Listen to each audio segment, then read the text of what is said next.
Thanks for joining Storytime with me today. The book and the story that we will be reading is from the Golden Children's Bible, written by Fabri Fratelli, 1965. Introduction from the publishers. The Christian Bible consists of 6 parts. Parts 1 through 4 draw from the Old Testament. Parts 5 and 6 from the New Testament.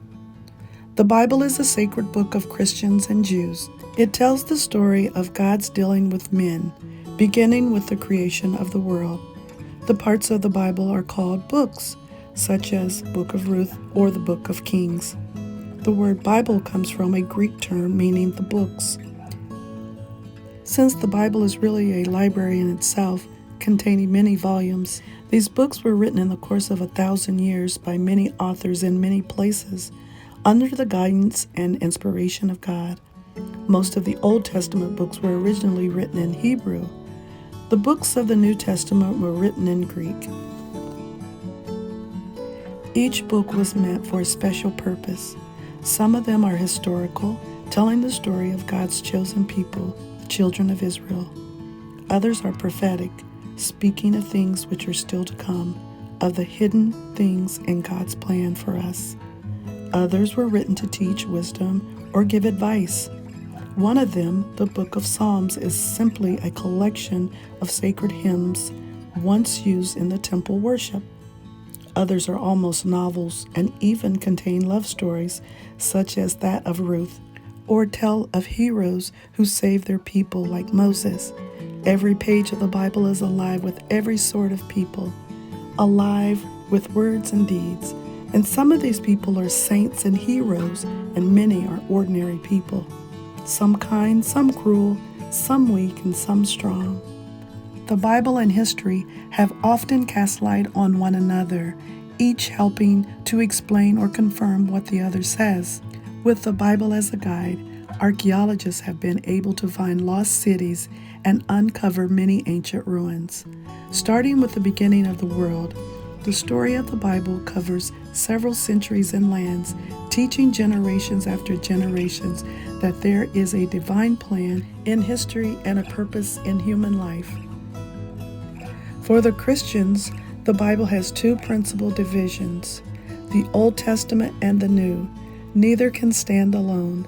The Old Testament prepares for the New. The New Testament completes the Old. Jesus and his apostles knew the sacred writings of the Old Testament almost by heart, as did many other Jews. Jesus based his teaching on them, and the writings of St. Paul and the other apostles are full of quotations from the Old Testament. Jesus, when asked for a sign, observed that just as Jonah was in the belly of the fish 3 days and 3 nights, so would the Son of Man be 3 days and 3 nights in the heart of the earth.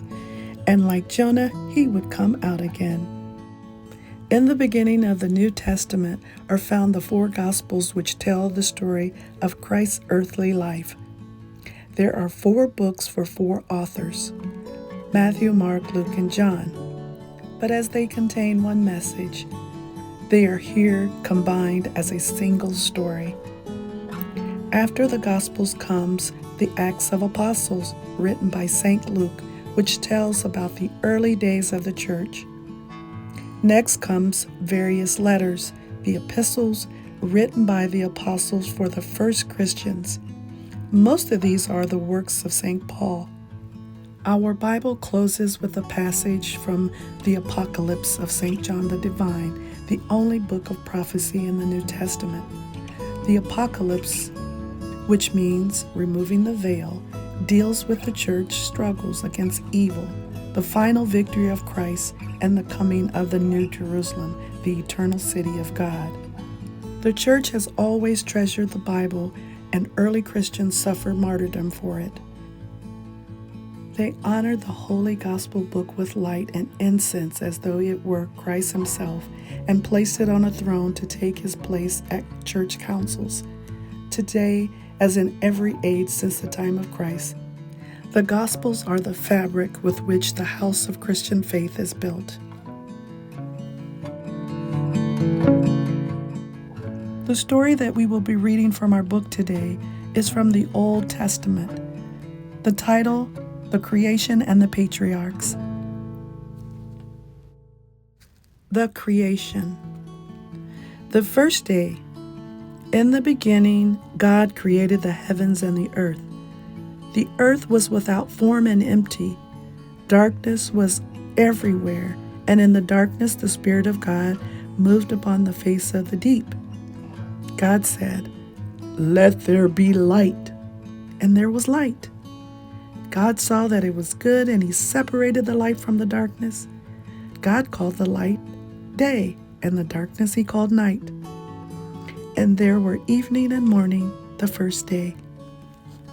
The second day, God said, "Let there be a sky in the midst of the water, and let it divide the water from the waters." Then God made the sky, and He separated the waters above from the waters below. God called the sky heaven, and there were evening and morning the second day. The third day, God said, "Let the waters under the heaven be gathered together in one place, and let the dry land appear." And it was so. God called the dry land earth, and the waters He called sea. And He said, "Let the earth bring forth grass, and yield plants bearing seeds, and trees bearing fruits." The earth did so, and God saw that it was good. This was the third day. The fourth day, God said, "Let there be light in the sky of heaven to divide the day from the night. Let them be signs for seasons, for days, and for years, and let them be for light in the sky of heaven, to give light upon the earth." And it was so. God made two great lights, the greater light to rule the day, and the lesser light to rule the night. He also made the stars and set them in the sky of heaven, to give light upon the earth, to rule over the day and over the night, and to divide the night, the light from the darkness. God saw that it was good. This was the fourth day. The fifth day, God said, "Let the waters bring forth in great numbers moving creatures that have life, and let birds fly above the earth in the open sky of heaven." So God created great whales and every living creature that moves. These waters brought forth in great numbers. He created the birds and saw that all was good. He blessed the creatures and said, "Be fruitful and multiply, and fill the waters in the sea. Let the birds also multiply on earth." This was the fifth day. The sixth day, God said, "Let the earth bring forth creatures of all kinds, cattle and creeping things and beasts of the earth." The earth did so, and God saw that it was good.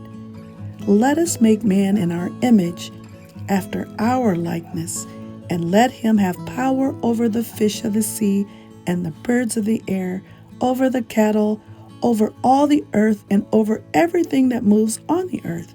So God created man in His own image. In the image of God He created man and woman. Male and female created He them. And He blessed them and said to them, "Be fruitful and multiply. Fill the earth and have power over the fish of the sea and over the birds of the air, over every living thing that moves upon the earth. Behold, I have given you every plant bearing seed and every tree yielding fruit which is upon the face of the earth. They shall be your food. To every beast of the earth, to every bird of the air, to everything that creepeth upon the earth and has life, I have given the grass and the plants for food." And it was so. God saw everything that He had made, and it was very good. This was the sixth day. The seventh day. The heavens and the earth were finished and filled with life. On the seventh day God rested from His work and all that He had made. He blessed the seventh day and made it a holy day, because that day he had rested. This is how the Lord God made the earth and the heavens, and every plant before it was in the earth, and every tree on the field before it grew. And when God had made man, a mist had gone up from the earth and had watered the whole surface of the ground. The Lord God had formed man of the dust of the ground and had breathed into him the breath of life, and man had become a living soul. Thanks for listening. And for more information about this book, please see the Golden Children's Bible by Fabri Fratelli. And to God be the glory.